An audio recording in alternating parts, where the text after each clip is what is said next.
Hello, my dear students. Again, I'm back with the second part of the chapter Water. In this video, I'll be explaining you about the ocean circulation, which includes waves, tides, and currents. Let's start with the first ocean movement, that are waves. When the water on the surface of the ocean rises and falls alternately, they are called waves. Upper part of a wave is crest and lower part is called trough. How do waves form? Sea waves are formed when winds blow over the surface of the oceans.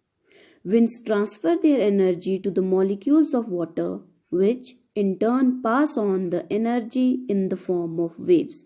The stronger the wind, the larger will be a wave.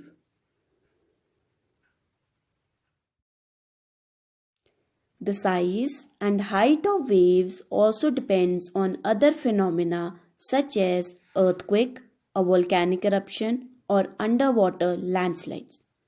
They can shift large amounts of ocean water to form tsunamis. Tsunamis are giant waves that travel at a very high speed. Such waves can reach height up to 15 meters. The largest tsunami wave ever measured was 150 meters high. These waves can travel inland at a speed of 700 kilometers per hour and submerge the large portion of land underwater. Tsunami waves are destructive waves. Tsunami or the Harbor wave struck havoc in the Indian Ocean on 26 December 2004.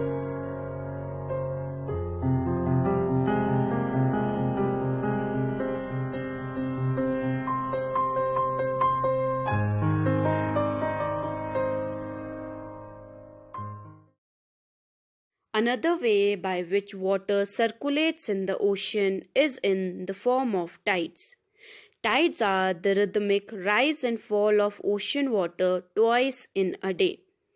It is high tide when water covers much of the shore by rising to its highest level, and it is a low tide when water falls to its lowest level and recedes from the shore.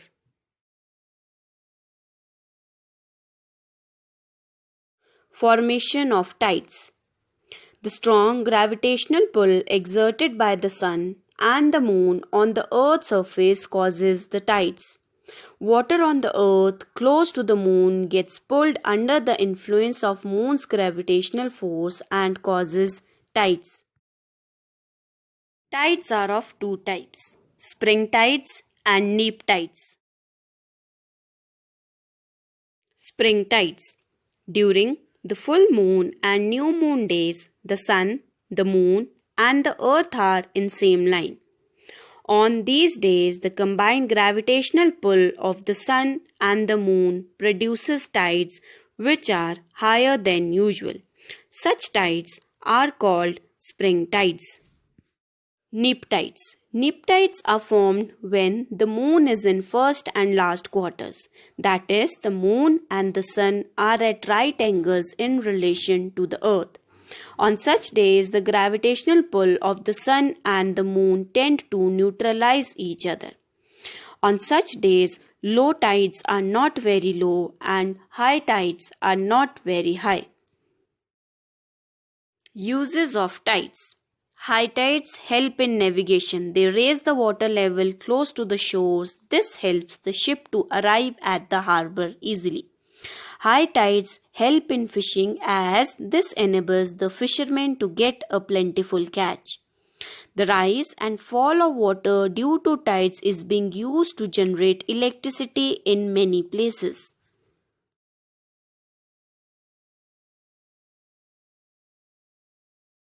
Another way by which water circulates in the ocean is in the form of ocean currents. Ocean currents are the streams of water flowing constantly on the ocean surface in definite direction. Ocean currents are of two types, warm ocean currents and cold ocean currents. Warm ocean currents flow away from the equator and cold ocean currents move towards the equator. Formation of ocean currents. The following factors are responsible for the formation of ocean currents: unequal heating of water, differences in salinity, density of ocean water, prevailing winds, and the rotation of the earth. Labrador Current is cold current which flows along the eastern coast of North America. Gulf Stream is a warm ocean current flowing along the east coastline of United States. Significance of ocean currents. Warm currents bring about warm temperature over land surface. The areas where the warm and cold currents meet provides the best fishing grounds of the world. The areas where warm and cold ocean currents meet also experience foggy weather, makes it difficult for navigation. Thank you and God bless you all.